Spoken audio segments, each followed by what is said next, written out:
Des dizaines de visages s'observent silencieusement avec une émotion figée dans la pierre.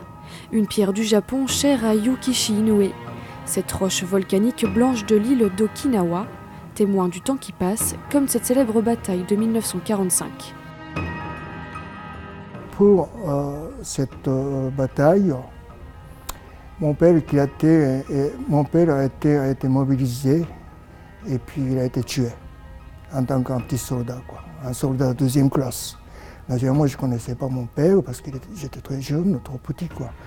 Et donc cette histoire, pour moi, Okinawa, a toujours attaché à cause de cette histoire, disons, intime, si vous voulez.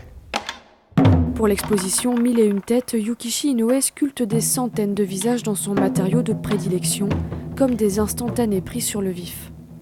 La tête, quand même, c'est un symbole de l'histoire de l'homme. Et puis l'homme a sculpté depuis milliers d'années pour faire des têtes, soit sur la pierre, soit avec le bois. Donc la tête, c'est un symbole de l'histoire passée et puis de l'histoire à venir aussi. Une histoire modelée par le temps et les hommes à l'image du travail de Yukishi Inoue. Une taille directe dans la pierre, frappée, dégrossir et poncer pour révéler une forme dans la roche.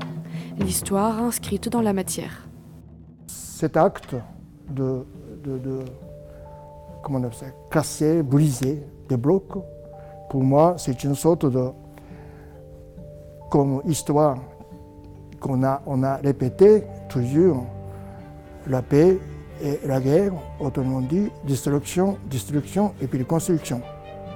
C'est ce paradoxe que je présente, cette manière de travailler avec la pierre.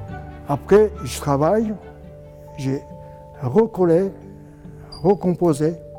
À ce moment-là, je me sens vraiment, je répare, en fait.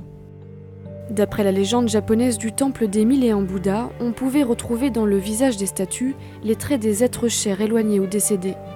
Yukishi Inoue s'inspire de cette histoire pour ses sculptures, gardiennes de l'éternité de l'homme et des empreintes successives du temps qui passe.